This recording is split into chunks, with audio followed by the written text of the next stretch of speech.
देश दुनिया की दूसरी अर्थव्यवस्था बन जाएगी। महोदय धन्यवाद सभापति महोदय। जब संकल्प बड़ा हो और नीयत साफ हो तो इतिहास भी नए पन्ने लिखता है। ये समय सिर्फ चर्चा का नहीं है, ये समय परिवर्तन का है और परिवर्तन को देख के उसको स्वीकार करने का ये समय है।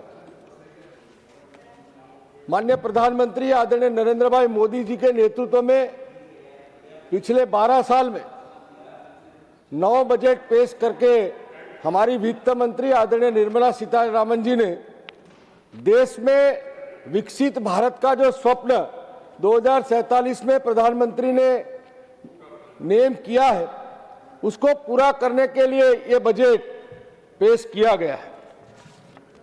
माननीय प्रधानमंत्री मोदी जी ने गांव, गरीब, किसान, मजदूर और मध्यम वर्ग को लाभ देने वाला ये बजट है। 2014 से लेकर आज तक भारत को दुनिया में नंबर 1 कैसे बनाया जाए और हर क्षेत्र में कैसे बनाया जाए, उसी बात को लेकर पिछले 11 सालों के जो बजट है उस पर भी अभ्यास करना चाहिए।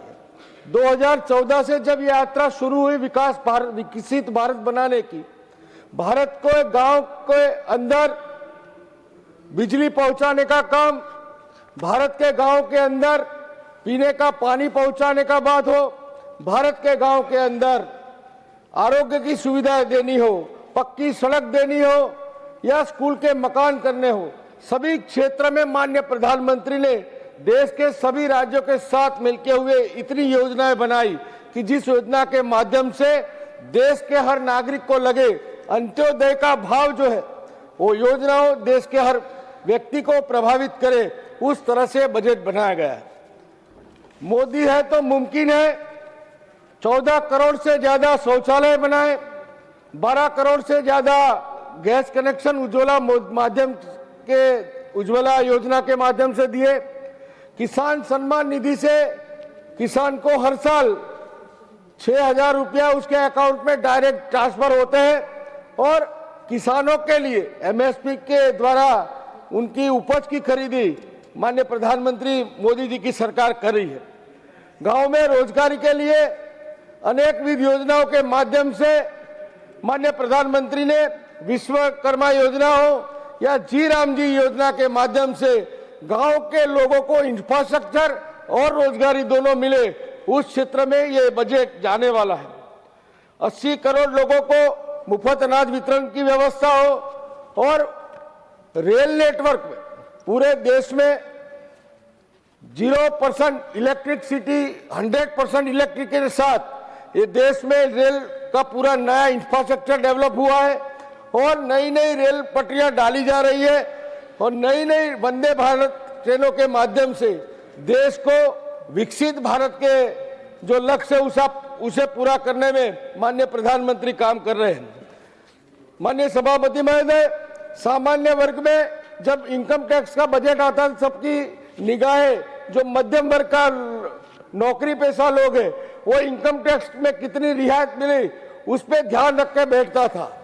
मुझे गर्व है कि प्रधानमंत्री आदरणीय मोदी जी के नेतृत्व में हमारी नाना मंत्री ने 12 लाख रुपया इस पिछले बजट में छूट देके मध्यम वर्ग की आय को मजबूत करने का काम किया था, इसीलिए मैं आज उनको भी धन्यवाद करता हूं।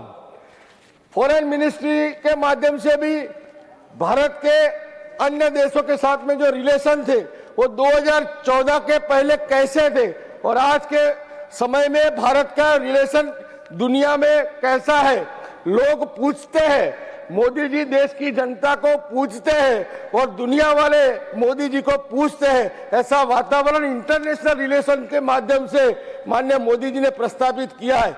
इसलिए मैं माननीय मोदी जी को और विदेश मंत्री जी को भी बधाई देना चाहता हूं। गांव, गरीब, किसान की बात होती है तो 4 करोड़ मकान भी माननीय प्रधानमंत्री ने उपलब्ध कराए। जहां तक सब गुजरात का सवाल है, गुजरात के बजट में 2009 और 2014 तक 589 लाख करोड़ रुपया दिया जाता था, आज 17,366 मतलब 30 गुना ज्यादा बजट गुजरात को एलोकेट किया जाता है।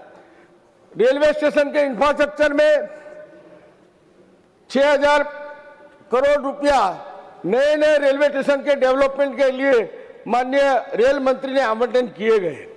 वंदे भारत ट्रेन हो, अमृत भारत ट्रेन हो या नमो भारत ट्रेन हो, ये सभी माननीय प्रधानमंत्री ने देश के लिए उपलब्ध कराए। तब मैं माननीय प्रधानमंत्री जी और हमारी वित्त मंत्री आदरणीय निर्मला सीतारमण जी को इस बजट के पेश करने के लिए धन्यवाद देता हूं और देश को मजबूत बनाने के लिए जो बजट पेश किया है उसका मैं पूर्णतः समर्थन करता हूं। धन्यवाद। The next speaker is Kesri Dev Singh Jhala. Okay.